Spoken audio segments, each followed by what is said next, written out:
సమాచార హక్కు చట్టం పోరాట కమిటీ ఆధ్వర్యంలో ఈరోజు మోత్కూరులోని మండల పరిధిలోని గ్రామాల వారీగా వచ్చిన కార్యకర్తలకు మరియు ఆర్టీఐ కార్యకర్తలకు మన high court legal adviser Rajitha madam గారికి అందరికీ ప్రతి ఒక్కరికి ధన్యవాదాలు. సమాచార హక్కు చట్టం పోరాట కమిటీ ఆధ్వర్యంలో గ్రామ స్థాయిలో మండల స్థాయిలోని కార్యకర్తలను తయారు చేయడమే కాకుండా ఆ కార్యకర్తలకు దరఖాస్తులు ఏ విధంగా రాయాలా మరి ఏ విధంగా నేర్చుకోవాలనే అంశాలను మనం ఇక్కడ దాదాపు చేయడం జరిగింది. దాదాపు మేడం రిసీవ్ కూడా వేసుకొచ్చింది అధికారులు పని ఒత్తిడి వలన లేదంటే సమయపాలన లేకపోవడం వలన ఇవ్వకపోవడాన్ని మనం 45 రోజుల వరకు ఎగ్జామినేషన్ చేస్తాం. ఎవరు అప్పీలేట్ అథారిటీ ఉదాహరణకు మనం ఎంపీడీఓ ఆఫీస్లో పెట్టాం. ఎంపీడీఓ ఆఫీస్లో మన అన్నగారు చెప్పారు, అన్న మన ఊళ్ళో పెన్షన్ల బాగుందని ఇట్లా పెన్షన్ ఆరులో కట్టడం అనర్సులో కడుతున్నాయి అంటే ఫస్ట్ దానికి ప్రపర్మ తయారు చేసుకుంటాం. సీత గౌరవులైన మండల ఎంపీడీఓ అధికారి పౌర సంస్థల అధికారికి రాయినది మోత్కూరు మండలం మీ పేరు, నా పేరు పాలన, మా తండ్రి పేరు రాసి తర్వాత మీ చిరునామా పేరు కొట్టు. మీరు దరఖాస్తులో వృద్ధాప్య పెన్షన్ లేదు, ఆసరా పెన్షన్ లేదు, వికలాంగుల పెన్షన్ లేదు, వితంతు పెన్షన్ లేదు, ఈ పెన్షన్లన్నింటినీ కాలంలో రాస్తూ తర్వాత 2014 నుంచి 2020 వరకు ఎన్ని పెన్షన్లు మంజూరు చేయడం జరిగింది. ఆ పెన్షన్ల మంజూరుతో పాటు వారికి సంబంధించిన లబ్ధిదారుల జాబితా, ఆ జాబితా తీసుకొని ఉదాహరణకు అనర్హులకు వస్తున్నాయనుకో మీరు దాన్ని సంవత్సరాలు తీసుకొని ఆర్టీఐ సబ్సెక్షన్ 2I జే కింద ధృవీకరించి తీసుకోవచ్చు. అంటే ఒక అధికారికి ఎంపీడీఓ కార్యాలయంలో పౌర సమాచార అధికారిగా కార్యదర్శి గ్రామ పంచాయతీ లెవెల్లో, మండలంలో ఎంపీఓ మండల పరిషత్ ఆఫీసర్ ఇద్దరు ఉంటారు. వీళ్ళు సరైన సమాచారం లేకపోతే ఎంపీడీఓకి అప్పీల్ చేయొచ్చు. మళ్ళీ సేమ్ రెవెన్యూ డివిజన్ కార్యాలయంలో ఏ విధంగా ఉంటుందో ఈ కార్యాలయంలో ఆ విధంగా ఉంటుంది. కాబట్టి మనం దరఖాస్తు కోరేటప్పుడు మనకు ఏ శాఖకు సంబంధించింది, ఎగ్జాంపుల్ పెన్షన్ అనుకో ఎంపీడీఓ కార్యాలయం, భూముల గురించి అనుకో రెవెన్యూ కార్యాలయం, మన వ్యవసాయానికి సంబంధించిన అగ్రికల్చర్ అగ్రికల్చర్ ఆఫీసర్. అయితే దీనికి సంబంధించిన ఒక చిన్న ఉదాహరణ చెప్తాము. మేము కామారెడ్డి మండలంలో ఇట్లాంటి కార్యక్రమం ఏర్పాటు చేసినాం. అది అక్కడ సమాచార చట్టం బోర్డులు చాలా చోట్ల లేవనే ఒక మీలాంటి దరఖాస్తుదారుల విన్నపం మేరకు మేము ఏం చేశామంటే ఒక దరఖాస్తుదారుడు 5 దరఖాస్తులు రాయాలా. మండలంలో ఉన్న 33 గ్రామాలను మీరు ఖచ్చితంగా సమాచార హక్కు చట్టం బోర్డులు సిటిజన్ చార్ట్లు ఏర్పాటు చేయాలనేది సమాచార హక్కు చట్టం పోరాట కమిటీ ఆధ్వర్యంలో ఒక తీర్మానం రూపొందించుకొని తలా ఒక్కరు 5 దరఖాస్తులు రాసి అక్కడ భూ సమస్యలు, ఈ పెన్షన్ సమస్యలు, ఇళ్ల సమస్యలు ఏమేమో మంచి ఒక 5 కారణాలు రాసి దాంతోపాటు సమాచార హక్కు చట్టం బోర్డు ఎక్కడుంది, సిటిజన్ చార్ట్ ఎక్కడుంది, మీరు ఎంతమంది సమాచారం ఇచ్చారు, సమాచార రిజిస్టర్ మెయింటైన్ చేస్తున్నారా, ఇలాంటి 5 క్వశ్చన్లను మనం వాళ్ళతోని ట్రైనింగ్ ఇచ్చి రాయించి ఆ దరఖాస్తు చేయించడం జరిగింది. 30 గ్రామాలలో సమాచార హక్కు చట్టం బోర్డు ఏర్పాటు చేశారు. ఒక్క దరఖాస్తుతో 30 గ్రామాలలో సమాచార హక్కు చట్టం బోర్డు ఏర్పాటు చేశారు, సిటిజన్ చార్ట్ ఏర్పాటు చేశారు, తర్వాత దాంతోపాటు పీరియడ్ల పెట్టిన ఏర్పాటు చేశారు. అంటే దరఖాస్తు ఏ విధంగా చేయాలి, ఎట్లా ఒక్కళ్ళు చేసినప్పుడు అది నిర్లక్ష్యం అయిపోతుంది. మనం ఒక 20 మంది చేసినాము మంచిగా 5 అంటే 100 అప్లికేషన్ అవుతున్నాయి. 100 అప్లికేషన్ పరిశీలించడానికి అధికారులు ఖచ్చితంగా నిర్లక్ష్యం చేస్తున్నారు. మనం ఏం చేయాలంటే ఒక్కొక్కరు 5 దరఖాస్తులు 20 మంది వేస్తే 100 అప్లికేషన్. ఆ విధంగా అప్లికేషన్ పెంచుకోవాలి. మన సమాచార హక్కు చట్టం కార్యక్రమం ప్రశ్నించే వాళ్ళు పెరిగితే జవాబు చెప్పే వాళ్ళు కూడా కరెక్ట్గా ఉంటారు. మండలానికి ఒక 10 మంది అధికారులు ఉంటారు, మరి ప్రజలు ఎంతమంది ఉంటారు, వేలలో ఉంటారు. మరి అవినీతి ఎక్కడ జరుగుతుంది, ప్రభుత్వ కార్యాలయంలో జరుగుతుంది. వీటిని ఎదిరించాలంటే ఏం చేయాలి, ప్రశ్నించే వాళ్ళు ప్రశ్నించేవాళ్ళంటే వాళ్ళు మన ఆర్టీఐ కార్యకర్తలు, రిపోర్టర్ లేదా పౌర హక్కుల సంఘం నేతలు, నాయకులు, ఇట్లాంటి వాళ్ళు ఏంటంటే సమాజంలో సామాజికంగా అభివృద్ధి చెందడానికి, అవినీతి నిర్మూలన కోసం, లంచగొండిని నిర్మూలించడానికి కోసం, వీటన్నింటి కోసం వీళ్ళు స్వచ్ఛందంగా పనిచేసే వాళ్ళు మనలాంటి కార్యకర్తలు కొన్ని 100 మంది మనకు తెలియకుండానే పనిచేస్తున్నారు. కాబట్టి ఏదైతే మనం సమాచార హక్కు చట్టం ద్వారా మనం దరఖాస్తులను ఒక ఉద్యమంగా నడిపిస్తున్నామో ఆ దరఖాస్తులను ఏ విధంగా పొందాలా, ఎట్లా రాయాలనే విషయాలను మనం స్వయంగా మండల కార్యాలయంలో, జిల్లా కార్యాలయంలో, రాష్ట్ర కార్యాలయంలో తెలుసుకోవచ్చు. ముఖ్యంగా ఈ దరఖాస్తు కోసం 5 రూపాయల ఫీజు, మండల స్థాయిలో 5 రూపాయల ఫీజు, జిల్లా స్థాయిలో 10 రూపాయలు, గ్రామ పంచాయతీలో ఉచితం. మా దగ్గర గ్రామ పంచాయతీలో నేను 2014 నుంచి 2025 వరకు సమాచారం అడగడం జరిగింది.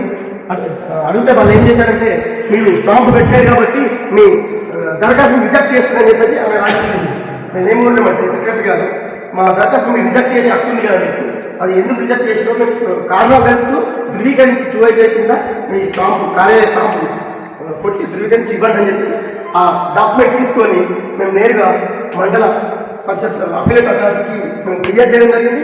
వాళ్ళు ఫిర్యాదుని పరిశీలించి మీరు దరఖాస్తును నిర్లక్ష్యంగా వ్యవహరించి గ్రామ పంచాయతీలో రేషన్ కార్డు దారులకు కానీ ఎస్సీ ఎస్టీలకు కానీ ఉచితంగా సమాచారం ఇవ్వాలనేది చట్టంలో ఉంది కాబట్టి మన అన్న వాళ్ళ మండల విలేజ్ అంటూ జిల్లాకి వెళ్ళాను, నిజామాబాద్ జిల్లా. అయితే మన యాదాద్రి జిల్లా కదా ఇది. మన జిల్లాలో కూడా యాగుట్ట మండలం ఏరియాలో తుర్కపల్లి కొన్ని మండలాల్లో దాదాపు బోర్డు పెట్టని గ్రామాలు ఉంటే ఎమ్మడే ఎంపీడీఓ గారికి ఒక దరఖాస్తు ఇచ్చి సార్ మీ మనం గ్రామాల బోర్డు లేవని చెప్పి వినిపిస్తున్నాం. మండలాలు కూడా లేకుంటే ఎమ్మడే రీసెంట్గా పోలీస్ స్టేషన్ పోయినాం. అన్నగారు దానికి సంబంధించిన సమాచారం అడిగింది, ఎమ్మడే బోర్డు పెట్టిమని సీఏ గారికి వినిపించడం జరిగింది. మన శిక్షణ శిబిర సదస్సు జరిగింది. దానికి ఆర్టీఐ వ్యవస్థాపకులు కట్టా నరేష్ కుమార్ గారికి మరియు advocate high court advocate Rajitha madam గారికి మరియు ఆర్టీఐ సీనియర్ ఏజెంట్ మల్లేశం గారికి, నా తోటి ఉన్నటువంటి ఆర్టీఐ ఏజెంట్లకు అందరికీ నా యొక్క నమస్కారం తెలియజేస్తున్నాను. సమాచార హక్కు చట్టం అంటే 2005 అక్టోబర్ 12 ఏర్పడేది అందరికీ తెలుసు.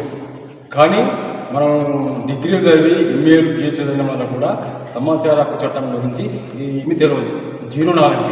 నేను ఒక రకంగా చెప్పాలంటే మనం తెలుసుకున్నది సమాచార హక్కు చట్టం ఇప్పటివరకు కూడా 1%. ఇంకా చాలామంది తెలుసుకోవాల్సింది. దీని గురించి తెలుసుకుంటే ఆటోమేటిక్గా ప్రతి గవర్నమెంట్ ఆఫీసులో ప్రతి ఎంప్లాయీ కూడా మనకు తెలుసుండాలి. ఫస్ట్ మనకు తెలుసుంటే వాళ్ళు దేనికైనా మనం పోగానే సక్రమంగా పనిచేస్తారు, మనం చూసి గౌరవిస్తారు. ఒక సమస్య నాకు ఏమైందంటే, మనము వయసులో పెద్దోళ్ళం, మనకన్నా చిన్నవాళ్ళు ఉంటారు, అధికారులు పెద్ద అధికారులు ఉంటారు, మనకన్నా చిన్న వాళ్ళు కూడా ఉంటారు. నాకు 53 సంవత్సరాలు. మనం ఏదైనా ఆ సర్కారు కానీ మేడ కానీ పోతే ఒక అప్లికేషన్ తీసుకుని పోతే ఏమైతే అంటే కనీసం వాళ్ళ మర్యాద చూడు, అంటే వాళ్ళ అహంకారం ఎట్లుంటుందంటే కనీసం కూర్చోమని కూడా అన్నారు. మనం కూడా ఇంతమంది చదువుకున్నాం. నేను ఒక ఎల్ఐసి ఏజెంట్ను, ఒక 20 ఏళ్ళ నుంచి ఎల్ఐ చేస్తున్నా, పబ్లిక్తో టచింగ్లో ఉంటా. అయినా కూడా వాళ్ళు కనీసం కూర్చోమని కూడా అన్నారు. ఎవరినంటారు ఎక్కడైనా అక్షరము చదువు రాదు వాళ్ళకు, వేలుముద్ర వాళ్ళకు తెల్ల బట్టలు వేసుకొని ఎంఆర్ ఆఫీస్ కానీ ఎండి ఆఫీస్ పోగానే ఎమ్మడే కుర్చీలు వేసుకోబెట్టారు. అది అంటే చదువుకున్న వాళ్ళకు ఏమాత్రం సమాజంలో గౌరవం లేదు. నా ఒక రకంగా చెప్పాలంటే చదువుకున్న వాళ్ళకు డబ్బుండి హోదా ఉంటే ఆటోమేటిక్గా మనకు గౌరవం వస్తుంది. వాడు చెప్పిందే వేదం. వాడు రాజకీయ నాయకులు ఎట్లుంటారంటే ఇప్పుడు వాడు ఏం చెప్పినా కరెక్ట్గా, చదువుకున్న వాళ్ళు ఎంత మంచిగా నిజాయితీ చెప్పినా కూడా అది తప్పు. అట్లా ఉంది ఇప్పుడు ఉన్నటువంటి సిచ్యువేషన్లో సమాజంలో. మొన్న జరిగిన సర్పంచ్ ఎలక్షన్లో ఎంత సిగ్గుచేటు అంటే నాకు అది సిగ్గు అనిపించింది. డబ్బులు తీసుకుని ఓటేయమంటే నా జీవితంలో నేను డబ్బులు తీసుకున్న దగ్గర మరి నా ఫీడ్బ్యాక్ నుంచి మా చిన్న భాషలో తెలుసుకోవచ్చు.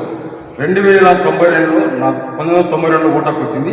అప్పటి వరకు ఇప్పటివరకు నేను ఎందుకు సర్పంచ్ తోటి నేను వాళ్ళకు అనుకూలంగా చేసి వాళ్ళని గెలిపేయడం జరిగింది. ఏ ఒక్కరి దగ్గర కూడా మా కుటుంబం నుంచి వరకు ₹1 కూడా నేను తీసుకున్నాను. మా దగ్గరికే రాదు సార్. ఒక్క క్యాండిడేట్ వెళ్ళి సపోర్ట్ చేసినట్టే ఇంకో క్యాండిడేట్ నాకు దగ్గర రాడు. అట్లా చేస్తున్నాను నేను మా ఊళ్ళే. సరే వేరే వాళ్ళ విషయం అది నాకు సంబంధం లేని విషయం. కానీ నేను ఏమంటానంటే చదువుకుంది ఎందుకు చదువుకున్నాం, లక్షలు కూడా చదువుకుండి మనము 2000కు 5000కు మంది బాటలకు బిర్యానీకి అమ్ముడు పోయి ఓటేస్తారు. అక్షరముఖాలకేమో సీట్లకు ఒక పెడతారు. వాడు మంచిగా చదువుకొని డిగ్రీ చదువుకుని పీసీ చేసినకేమో బయట వదిలిపెడతారు. వాడికి ఏమవుతా ఉంటుంది, సమాజం మీద గ్రామం మీద పట్టుంటుందా, సమస్యల మీద తెలుస్తుందా?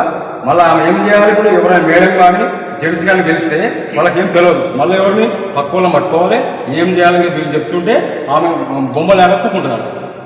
మేడం అయినా జెంట్స్ అయినా ఎవరైనా వాళ్ళకేం తెలియదు. మళ్ళీ బయట వాళ్ళ మీద ఆధారపడి పరిపాలన చేయాలి. ఇట్లా ఉంది సమాజం.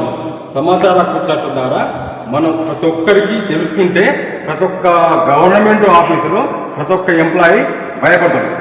మనకు పోగానే పని అవుతుంది. ఏ సమస్య మీద పోయినా కూడా పని అవుతుంది. రాజకీయ నాయకుల కంటే ఎక్కువ పని అవుతుంది. కానీ మనం ముందు దాని ముందు. నా పేరు నాగరాజు, యాదగిరిగుట్ట నుండి వచ్చాను. సమాచార హక్కు చట్టం వచ్చి 20 సంవత్సరాలు గడుస్తున్నా ఇంకా కొన్ని గ్రామాలలో ప్రజలకు తెలియడం లేదు. రాబోయే రోజులలో సమాచార హక్కు చట్టం గురించి ప్రతి గ్రామానికి తెలియజేసే విధంగా మనందరం కృషి చేయాల్సిన బాధ్యత ఉన్నది. అలాగే గత కొద్ది రోజుల క్రితం అన్ని ప్రభుత్వ శాఖలలో అవినీతికి పాల్పడుతూ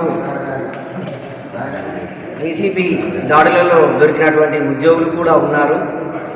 మరి సమాచార హక్కు చట్టం గురించి ప్రజలలో పూర్తి అవగాహన ముందుకు వెళ్తే ఇలాంటి అవినీతి అధికారులకు కూడా భయం ఉంటుంది అని నేను ఈ సభాముఖంగా తెలియజేస్తున్నాను. సమాచార హక్కు అవగాహన సదస్సుకు విచ్చేసిన వ్యవస్థాపక అధ్యక్షులు నరేష్ గారికి, అదేవిధంగా మన ఆహ్వానాన్ని మన్నించి ముఖ్య అతిథిగా విచ్చేసిన హైకోర్టు లాయర్ గారు రజిత గారికి, మరి ఇంత దూరం వారు ప్రయాసాలకు వచ్చి మనకు సమాచారాలు ఇవ్వాలని మరి ఎక్కడో సార్ నిజామాబాద్ నుంచి వారు హైదరాబాద్ నుంచి వచ్చి మనకు సమాచారం ఇచ్చి ప్రజలకు మరి మేలు జరగాలని వారి పోరాటాన్ని కొనసాగిస్తున్నందుకు ముందుగా వారికి అభినందనలు, కృతజ్ఞతలు తెలియజేస్తూ, మనం సమాచార హక్కు చట్టం అనేది 2005లో వచ్చిందని అందరికీ తెలిసినా కూడా దాన్ని వ్యక్తిగతంగా ఒక్కొక్కరంగా మనం ఏదో దరఖాస్తు ఇస్తే దాన్ని మనం ఫాలో అప్ చేయకపోవడం. మాది యాదగిరిగుట్ట. నేను ఉస్మానియా యూనివర్సిటీలో సోషాలజీ కంప్లీట్ చేశాను. కాకతీయ యూనివర్సిటీలో పబ్లిక్ అడ్మినిస్ట్రేషన్ కంప్లీట్ చేశాను. తర్వాత ఒక పౌరుడు తన విద్యను అభ్యసించిన తర్వాత అతని విధి ఏంటంటే ఒక ఉద్యోగం చేసుకుంటూ కుటుంబాన్ని చూసుకోవడము గొప్ప బాధ్యత. దానికంటే గొప్ప బాధ్యత ఏంటంటే మనం చదువుకున్న చదువు, మన జ్ఞానం సమాజానికి ఉపయోగపడాలని ఒక ఆలోచనతోటి, ఆ సంకల్పంతో నేను గ్రూప్స్ కోచింగ్ తీసుకున్నాను. కానీ గతంలో ఉన్న గవర్నమెంట్ ఏవైతే నోటిఫికేషన్లను డిలే చేసి మాకు ఉద్యోగాలు రాకుండా చేయడం వల్ల నా యొక్క లక్ష్యాన్ని నేను మార్చుకొని సమాజాన్ని ఏ విధంగా చైతన్యం చేయాలి, సమాజాన్ని ఏ విధంగా మార్పు తీసుకురావాలని ఒక లక్ష్యంతో నేను కొంచెం రాజకీయ అడుగులు కూడా వేసడం జరిగింది. అయితే ఈ క్రమంలో నేను లాస్ట్ టైం ఉన్న గ్రాడ్యుయేట్ ఎమ్మెల్సీలో పోటీలో నిలిచాను ఇండిపెండెంట్ అభ్యర్థిగా. నాకు సుమారు 600 ఓట్లు దాకా పడ్డాయి. అందులో పోస్టల్ బ్యాలెట్ ఓట్స్ కూడా పడ్డాయి. అంటే ఆల్రెడీ ఉద్యోగాల్లో ఉన్న ఆఫీసర్లు కూడా నాలాంటి ఒక వ్యక్తిని ఎన్నుకోవాలని ఒక్కరేసినా నేను సంతోషంగా అనుకున్నా. కానీ నాకు ఒక 5-6 ఓట్లు పడడం వల్ల నేను అనుకున్నాను, అంటే వాళ్ళు ఆల్రెడీ ఫ్యామిలీని లీడ్ చేస్తున్నారు, బాధ్యతలు లీడ్ చేస్తున్నారు, గవర్నమెంట్ సర్వెంట్గా వాళ్ళు వర్క్ చేస్తున్నారు, అయినా కూడా వాళ్ళకి నాలాంటి ఒక వ్యక్తిని ఎన్నుకోవాలని ఒక ఆశ. నేను ఒక్కరన్నా పడుతుందేమో అనుకున్నాను. నాకు 6 ఓట్లు పడ్డాయి. నేను సంతోషంగా ఉన్నాను. కానీ నాకున్న నేను ఏదైతే ప్రయాణం చేస్తున్నానో నాకు ఎదురుదెబ్బలు కొన్ని తగిలినాయి. ఏంటనంటే సామాన్య పౌరుడు పోయి ప్రభుత్వంతో పని చేయించుకోవాలంటే సవాళ్ళను ఎదుర్కోవాల్సి వస్తుంది. అటు అధికారుల నుంచి కావచ్చు, ఇటు ప్రజల నుంచి కావచ్చు, ఈ రాజకీయ నాయకుల నుంచి కావచ్చు. ఇక్కడ పోయినా సామాన్యులకు మాత్రం సరైన ఒక తోడ్పాటు అందించడం కానీ, సహాయం చేయడం కానీ, వారి యొక్క సమస్యను పరిష్కరించే ఒక చిత్తశుద్ధి మాత్రం అటెండర్ స్థాయి నుంచి ఐఏఎస్ ఆఫీసర్ దాకా, ఒక వార్డు మెంబర్ నుంచి పార్లమెంట్ మెంబర్ దాకా ఎవ్వరికి లేకపోవడము చాలా సిగ్గుచేటు అనిపించింది. అయితే ఈ విషయాన్ని గమనించి వీళ్ళని ఎలాగైనా సరే మనం మెడలోంచి పని చేయించుకోవాల్సిన బాధ్యత మనందరిపైన ఉన్నది. అది దాంట్లో ముందడుగుగా నేను వేయాలనుకున్నప్పుడు నాకు సమాచార హక్కు చట్టం 2025 ఈ కమిటీ ద్వారా నాకు ప్లాట్ఫామ్ దొరికి నేను లాస్ట్ టైమే క్లాస్కి అటెండ్ అయ్యాను. ఇంతకుముందు కూడా అన్నగారు ఎవరు నాకు తెలియదు. సోషల్ మీడియాలో వాళ్ళు చేస్తున్న ఫైట్స్ చూసి నేను ఇన్స్పైర్ వాళ్ళని అప్రోచ్ అవ్వడం జరిగింది. ఎందుకనంటే మన యాదగిరి గుట్ట కమటంగూడు అనే ఒక చెరువును కబ్జా చేసి లేఅవుట్ పర్మిషన్ ఇస్తే ఆ ఎంఆర్ఓను డిఈని వీళ్ళందరికీ 40 రోజులు పోరాటం చేసిన తర్వాత వాళ్ళు స్పందించకపోతే ముక్కు పట్టి గుంజుకొచ్చి అదే ల్యాండ్ మీద వాళ్ళకు ముచ్చెమటలు పట్టించిన ఉదం మల్లేశన్న గారు కానీ మన నరేష్ అన్న గారు కానీ వాళ్ళు చేసిన ఒక ఫైట్ ఏదైతే ఉందో నన్ను ఇంకా నిద్రపోనేయకుండా నన్ను ఇమ్మీడియట్గా అన్న దగ్గరికి పంపించింది. నాకు ఏంటనంటే ఒక ఎంఆర్ఓ స్థాయి అన్నాడు, నేను ఆ వీడియోలో చూశాను, ఏందమ్మా ముఖ్యమ్మా ఎమ్మడి పడుతున్నానంటే ఏం చదువుకున్నాడు ఉద్యోగం చేస్తున్నావు అని అన్నాడు. ఒక ఎంఆర్ఓ ఒక మెజిస్ట్రేట్ని ఫస్ట్ క్లాస్ మెజిస్ట్రేట్ని ఎవరన్నా ఇంత డేర్గా అడగగలుగుతారా? ఆ అడుగే హక్కు ఎవరికి ఉన్నది? ప్రజలమైన మనకున్నది, ఈ దేశ పౌరుడిగా మనకున్నది. కాబట్టి నేను కూడా అన్నయ్యమాట నడిచి పోతున్నాను. ఈ యొక్క సమాచార హక్కు చట్టాన్ని మనందరము సద్వినియోగం చేసుకొని మన గ్రామంలో ఉన్న చిన్న చిన్న సమస్యలే ప్రజలకు ఉండేవి. ఏం పెద్ద వాళ్ళకు 100 ఎకరాల ఆస్తి సంపాదించి పెట్టాలని ప్రజలు మనం అడగరు.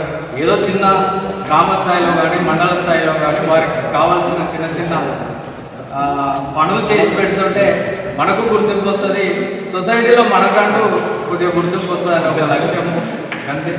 కాబట్టి సమాచార చట్టాన్ని ప్రతి ఒక్కరు వినియోగించుకొని ముందుకు పోతారని ఆశిస్తూ ఇన్ఫర్మేషన్ యాక్ట్ కోసం అవేర్నెస్ కల్పించడానికి వీళ్ళు చేపట్టినటువంటి ప్రోగ్రామ్ ఏదైతే ఉందో అది చాలా మంచి ప్రోగ్రాము.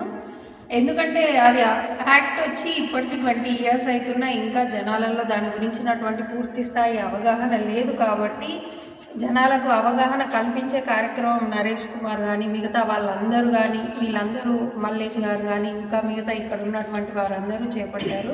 ఇది చాలా మంచిది. ఎందుకంటే అందరికీ అవగాహన అనేది రావాలి. ఫస్ట్ అవగాహన వస్తే తర్వాత వాళ్ళకున్న రైట్స్ ఏంటి, వాళ్ళ డ్యూటీస్ ఏంటి, ఒక గవర్నమెంట్ ఆఫీస్లో కావచ్చు ఇంకెక్కడైనా కావచ్చు వాళ్ళకి కావాల్సిన పనులను ఎలా చేసుకోవచ్చు అన్నది అందరికీ అర్థమవుతుంది. లేదంటే అధికారుల దగ్గరికి పోయి భయపడుతూ వాళ్ళు మేము గట్టిగా అడిగితే ఏమంటారు, మేము గట్టిగా అడిగితే చేస్తారో చేయరో అన్న భయంలోనే ఉండి చాలామంది వాళ్ళు చేయించుకోవాల్సిన పనులను చేయించుకోలేకపోతున్నారు. కాబట్టి ఈ ప్రోగ్రామ్ ఇప్పుడు వీళ్ళు చేపట్టినటువంటి అవేర్నెస్ ప్రోగ్రామ్ కానీ అందరినీ ఆర్టీఐలోకి భాగం చేయాలన్నది ఒక మంచి ఉద్దేశము. దానికి ఎల్లవెల్లలో నా సహాయ సహకారాలు ఉంటాయి. లీగల్గా ఇలాంటి కావాలన్నా నేను ఎప్పుడు రెడీగా ఉంటాను చేయడానికి అని తెలియజేస్తుంది.